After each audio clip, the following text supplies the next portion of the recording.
Subscribe करें हमारे YouTube channel को और बेल आइकन को प्रेस करें हमारे लेटेस्ट वीडियोस को देखने के लिए।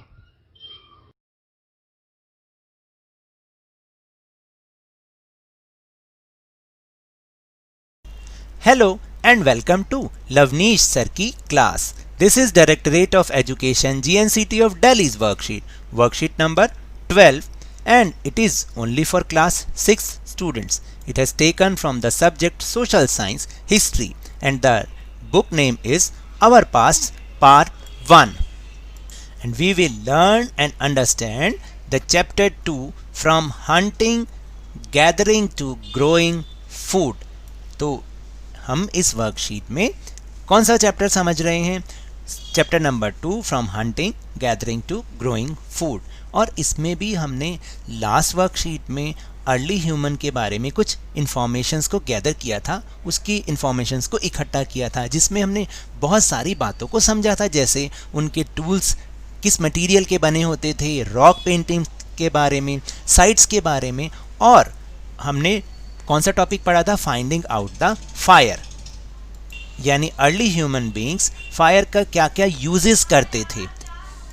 और इस वर्कशीट में हम कुछ नेम्स एंड डेट्स के बारे में पढ़ेंगे, एनवायरनमेंट कैसे चेंज हुआ, क्या उसमें चेंजेस आए, उसके बारे में डिस्कस करेंगे। So now let's start and understand with me. First topic is a changing environment.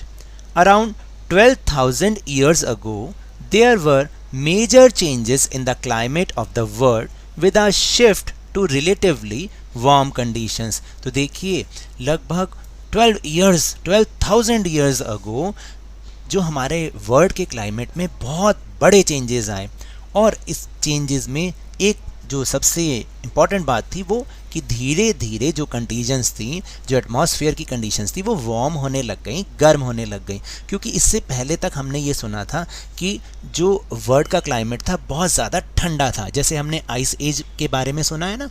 लेकिन अराउंड 12,000 ईयर्स पहले ये कंडीशंस चेंज होने लग गई और वार्म कंडीशंस आनी शुरू हो गई।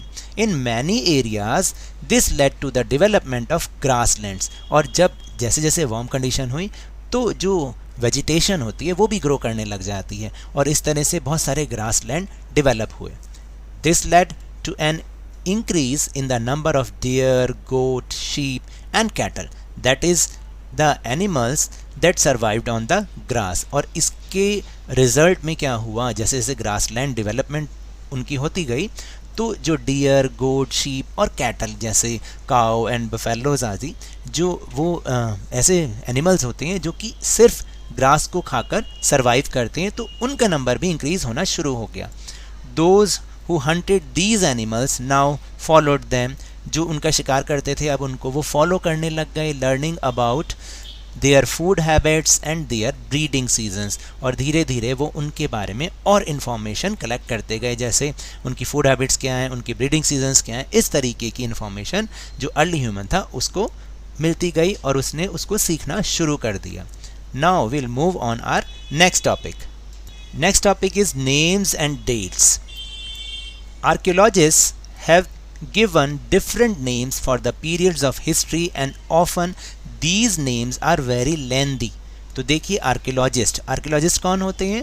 वो लोग जो कि हमारी हिस्ट्री को दोबारा से रिसर्च करते हैं, उसके ऊपर रिसर्च करते हैं और बहुत सारे फैक्ट्स को इकट्ठा करते हैं। तो उन्होंने क्या किया, जो हिस्ट्री के डिफरेंट पीरियड्स ऑफ टाइम हैं उनको डिफरेंट नेम्स दिए हैं जो कि काफ़ी बड़े बड़े हैं। The earliest period is called the palaeolithic. Palaeolithic का मतलब होता है जो सबसे पहले का जो टाइम पीरियड था, palaeolithic. This comes from two Greek words, palaeo meaning old and lithos meaning stone.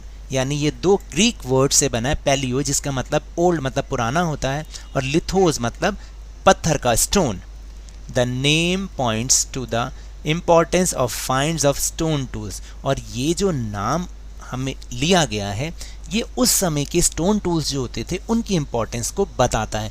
क्योंकि हमने लास्ट वर्कशीट में जाना था ना कि जो अर्ली ह्यूमन बीइंग था उसने सबसे पहले जो टूल्स बनाए थे वो स्टोन से ही बने हुए थे, तो शायद इसलिए उस टाइम पीरियड का नाम पैलियोलिथिक किया गया। The Palaeolithic period extends from 2 million years ago to about 12,000 years अगो, यानी 2 मिलियन ईयर्स अगो से लेकर जो 12,000 ईयर्स अगो तक का बीच का जो भी टाइम पीरियड है उसको पैलियोलिथिक कहा जाता है।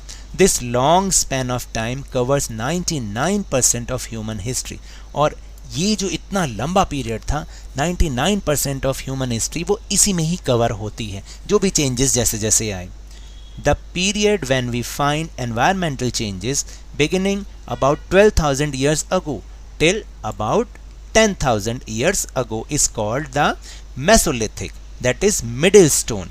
तो देखिए फिर उसके बाद वाला टाइम पीरियड आया, यानी 12,000 ईयर्स अगो से लेकर 10,000 ईयर्स अगो, यानी कितना हो गया 2000 साल के लगभग।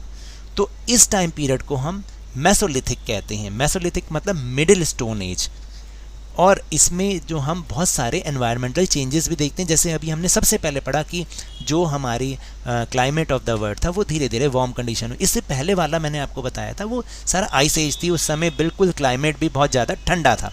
Stone tools found during this period are generally tiny and are called microliths. Sorry, जो उस समय के देखिए पहले जो सबसे पहले हमने पढ़ा उसमें जो स्टोन टूल्स थे वो बहुत बड़े बड़े होते थे और बहुत एब्रप्टली, मतलब जैसे भी उन्होंने बनाए हो। लेकिन जब ये वाला टाइम पीरियड आया तो अब जो स्टोन टूल्स हो गए धीरे धीरे, क्योंकि अर्ली ह्यूमन बीइंग ने सीख लिया था कि कैसे मुझे काम करना है, तो ये स्टोन टूल्स भी अब छोटे छोटे बनने लग गए थे, उन्होंने उनको छोटा बनाया।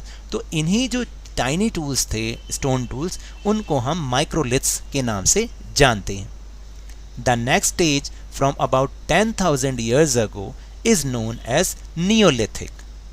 जो 10,000 years ago पहले जो टाइम आया उसको फिर हमने बोला neolithic. Neo means new and lithos means stone, hence new stone as.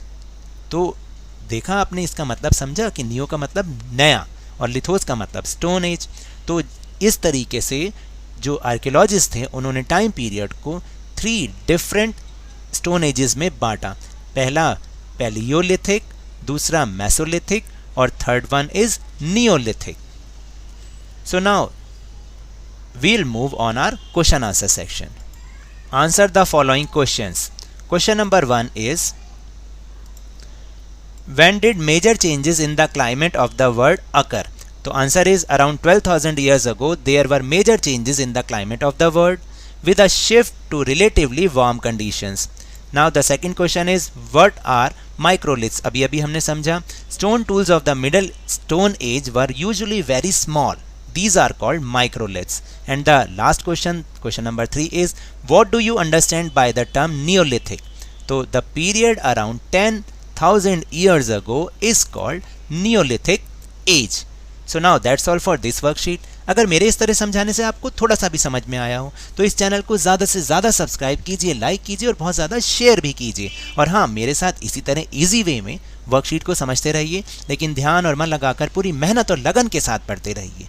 And if you want to protect from corona virus, wash your hands with soap and water regularly, क्योंकि corona इस समय बहुत ज़्यादा बढ़ रहा है, क्योंकि जब तक दवाई नहीं तब तक कोई ढिलाई नहीं। Thank you very much.